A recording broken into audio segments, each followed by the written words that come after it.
যিহেতু এই statement Singapore চিটিজেনৰ ষ্টেটমেণ্টটো ছিংগাপুৰৰ আৰক্ষীৰ দ্বাৰাহে লোৱা হ'ব। গতিকে তেওঁলোকে আমাক কৈছে যে তেওঁলোকে 10 দিনৰ ভিতৰত সেইখিনি সম্পূৰ্ণ কৰি আমাক দিব।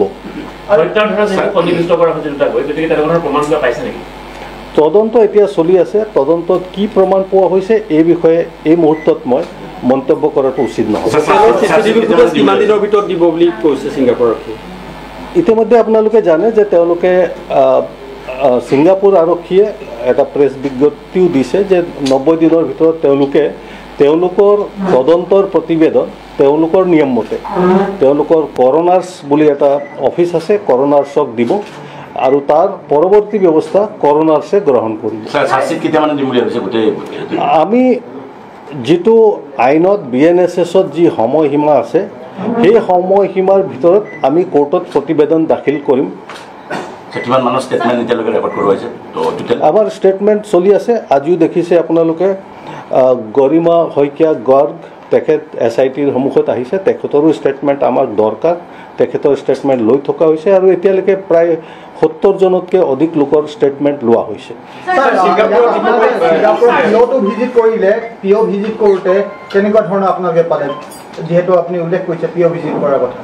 পিঅ' ভিজিট কৰা হ'ল নিয়ম মতে আৰু তাত যিখিনি কৰিবলগীয়া আছে তদন্তৰ কাৰণে সেইখিনি গোটেইখিনি আমাৰ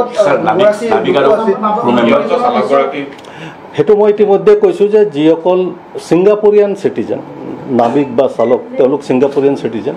গতিকে তেওঁলোকৰ ষ্টেটমেণ্টটো ছিংগাপুৰৰ আৰক্ষীৰ এক্টিভলি তেওঁলোকেহে লৈ আমাক দিব। গতিকে তেওঁলোকে ইতিমধ্যে কৈছোঁ যে উইদিন 10 days তেওঁলোকে কৈছে যে 10 দিনৰ ভিতৰত তেওঁলোকে সেইখিনি সম্পূৰ্ণ কৰি আমাৰ লগত যোগাযোগ কৰিছে।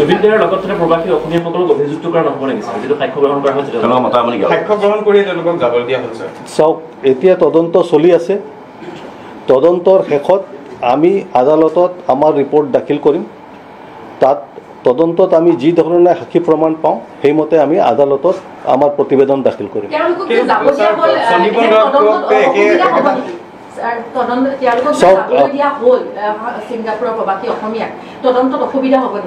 তেনেকুৱা একো অসুবিধা নহয়। আমাৰ তদন্ত চলি আছে। গতিকে তদন্তৰ সময়ত ইয়াতকৈ বেছি মন্তব্য মই কৰিব নোৱাৰিম। দৰকাৰ হ'লে আমি মাতিম। যিটো বিত্তীয় কেলেংকাৰী গোচৰ আছিলে সেইটো তেওঁলোকক গ্ৰেপ্তাৰ কৰা হৈছে নেকি? শ্যামকানু মহন্ত হওক, সিদ্ধাৰ্থ শৰ্মা হওক। সেইটো কেছ আমাৰ এতিয়াও তদন্ত চলি আছে।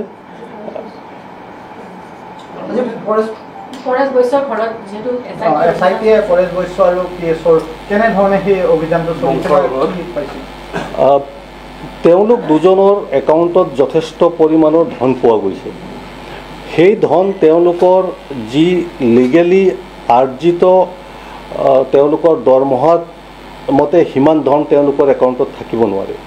গতিকে সেইটো প্ৰিভেনশ্যন অফ কাৰাপশ্যন এক্টত এটা অপৰাধ, এটা ডিছপ্ৰপৰ্চনেট এছেট বুলি এটা অপৰাধ আছে।